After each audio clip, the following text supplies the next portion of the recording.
कहते हैं ना, समय का पहिया गोल होता है और घूमकर आपको ऐसी जगह लाकर खड़ा कर देगा जहां पर आपके बनाए गड्ढे में खुद आप ही फंसते हुए नजर आएंगे। कुछ ऐसा ही हो गया है पाकिस्तान के साथ। क्या चीनी नागरिक को अब फांसी देगा पाकिस्तान? और क्या इतना करने की हिम्मत है पाकिस्तान के अंदर? जहां एक तरफ ये सब कुछ हो रहा है तो वहीं सऊदी अरब ने पाकिस्तान को ना कहा पर भारत के लिए खजाना खोल दिया है। जियोपॉलिटिक्स में बहुत कुछ चल रहा है, आइए जानते हैं इन खबरों को विस्तार से। सऊदी अरब के सामने कितनी बार पाकिस्तान झोली फैला चुका है, लेकिन सऊदी अरब पाकिस्तान को कुछ भी देने के लिए तैयार नहीं है। सऊदी एक समय वो देश है जिसे अक्सर पाकिस्तान का करीबी कहा जाता रहा है। सऊदी ने पाकिस्तान के आज़ाद होने के बाद पाकिस्तान को मान्यता भी दी और बहुत ज़्यादा मदद भी की, लेकिन वो सारी चीज़ें बदलती हुई नज़र आ रही है। भारत और पाकिस्तान के बीच लगातार कई तरह के टकराव रहे। 3 बार दोनों देश युद्ध भी लड़ चुके हैं। पाकिस्तान की वजह से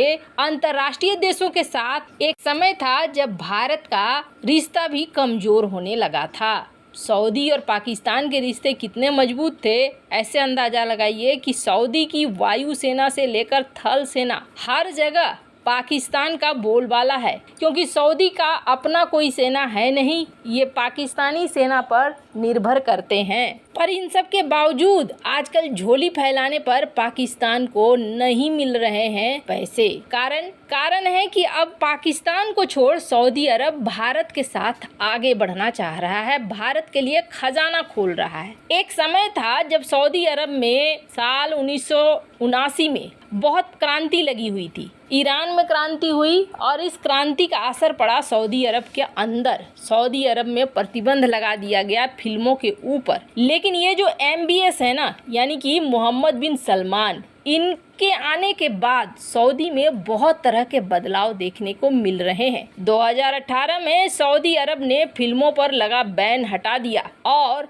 आपको बता दें MBS ने नए विजन लागू किए जिसके तहत 2030 तक कई तरह की राहत देने की बात आई। 1960 में एक बार सऊदी अरब में क्रिकेट खेला गया था और उसके बाद नामो निशान मिट गया था। पर अब एक बार फिर से सऊदी और भारत दोनों मिलकर एक ऐसी लीग की शुरुआत करना चाह रहे हैं जो काफ़ी दमदार पैसे वाली लीग हो, जैसे IPL वगैरह खेला जाता है। अगर सऊदी अरब यहाँ पैसा लगाने को तैयार है, मतलब ये खेल होगा बहुत बड़ा। और न सिर्फ इतना, बल्कि सऊदी अब भारतीय बॉलीवुड फिल्मों से लेकर कई जगह पर पैसे लगाने को तैयार दिख रहा है। यानी दोनों ही तरफ से इन्वेस्टमेंट बढ़ रही है और सऊदी खुले बाह से पैसे खर्च करने को तैयार है। जहां एक तरफ ये सब कुछ हो रहा है तो वहीं पाकिस्तान गिड़गिड़ाता फिर रहा है, लेकिन उसे पैसे मिल नहीं रहे हैं। और इन सब के बजाय पाकिस्तान के साथ तो एक और बहुत बड़ा लोचा हो गया और इसमें फंस गया है पाकिस्तान बुरी तरीके से। आपको अगर याद होगा तो श्रीलंका का एक मैनेजर था जो काफ़ी सालों से पाकिस्तान के अंदर काम कर रहा था और अचानक से एक पोस्टर लगा हुआ था। पोस्टर उर्दू में था, उसे कुछ समझ में नहीं आया, शायद साफ करने के लिए या किसी और मकसद से उसने उस पोस्टर को फाड़ दिया। पोस्टर को फाड़ने के बाद लोगों ने उसे घेर लिया ये कह के कि तुमने अल्लाह का अपमान किया है। और भीड़ ने इतना ज़्यादा उतावलापन दिखाया कि भीड़ ने उसे वहीं पे मार डाला। और ये केस इतना ज़्यादा उछला था अंतर्राष्ट्रीय लेवल पर कि इस केस को लेकर कई तरह की बातें होने लगी थी। तब जाकर दुनिया की नींद टूटी थी और कहा था अच्छा पाकिस्तान में इस निंदा कानून है, ये कानून तो बहुत बुरा है, ये कानून तो अच्छा नहीं है, पाकिस्तान सरकार ने अच्छा नहीं किया। तब जाके दुनिया की नींद टूटी थी, लेकिन दुनिया की नींद टूटने का कोई असर नहीं हुआ था। श्रीलंका के इस नागरिक की मौत के बाद कुछ लोगों को अरेस्ट किया गया, फिर कहा जाता है कि उन्हें छोड़ भी दिया गया। पाकिस्तान में इस निंदा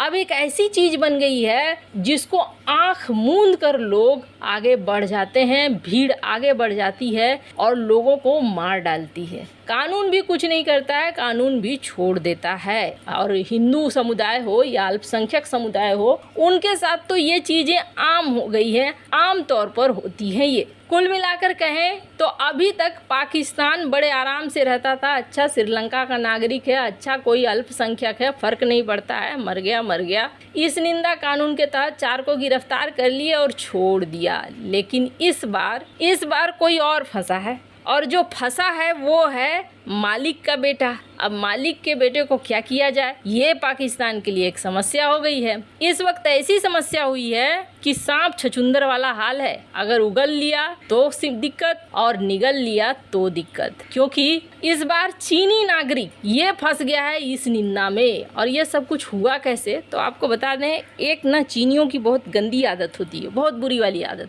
या फिर ये कहें कि वो मालिकाना दिखाते हैं। अफ्रीका में कई ऐसे वीडियो फुटेज निकल कर आए जहाँ पर देखने को मिला कि ये लोगों को, मजदूरों को जानवरों की तरह ट्रीट करते हैं। कहीं भी चप्पल मार देना, कहीं भी घूसे मार देना और प्रताड़ित करना, ये इनको ऐसा लगता है जैसे ये गुलाम है तो इनके साथ कुछ भी कर सकते हैं। तो इनकी हरकतें ऐसी ही होती है, चाहे श्रीलंका में हो चाहे अफ्रीका में हो। पाकिस्तान को इन्होंने अरबों डॉलर का कर्जा दिया है तो ये आर्थिक गुलाम तो बन ही गया है। आर्थिक गुलाम चीन के एक नागरिक को इस निंदा कानून के तहत अरेस्ट करता है। क्यों अरेस्ट करता है? चीन का खैबर पख्तूनख्वा प्रांत में एक हाइड्रो पावर प्रोजेक्ट है, जहां चीनी इंजीनियर रमजान के बीच काफी देर तक छुट्टी लेने वाले कर्मचारियों को कहता है कि वापस से काम शुरू करो। और रमजान के समय चूंकि छुट्टी लेते हैं, ये नाराज हो गए। इन्होंने कहा हम तुरंत काम शुरू नहीं करेंगे।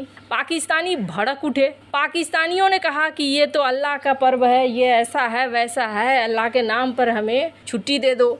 लेकिन ये तो गुलाम को छुट्टी मांगने का हक नहीं है। चीन ने कुछ ऐसा समझा और चीन ने उसी तरीके से बर्ताव किया। चीनी नागरिक ने, यानी चीनी इंजीनियर ने, उसने अल्लाह के बारे में 2-4 लाइन बोल दी होगी। इसी 2-4 लाइन को पकड़ लिया पाकिस्तानियों ने, और पाकिस्तानियों ने अब इसे घेर लिया मारने के लिए। पाकिस्तानी इनसे मारना चाह रहे थे। अब पुलिस पहुंच गई। यहाँ पर अगर ये मारा जाता तो सबसे बड़ा कांड हो जाता पाकिस्तान के अंदर। पुलिस ने चीनी नागरिक को अरेस्ट कर लिया।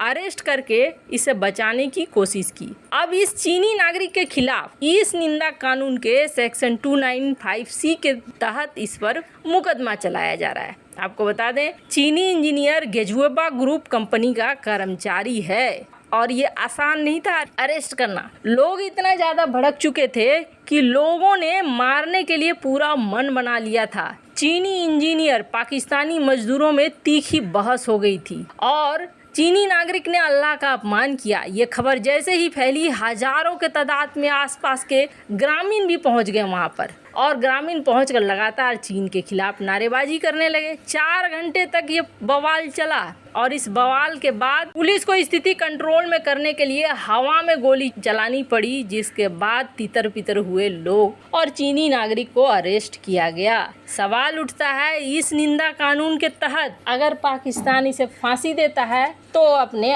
आका से जाएगा, और अगर फांसी नहीं देता है तो अपनी जनता से जाएगा। यहाँ पे फंस गया है पाकिस्तान। वैसे आपको क्या लगता है, क्या करेगा पाकिस्तान? कमेंट कर अपनी राय जरूर बताएं।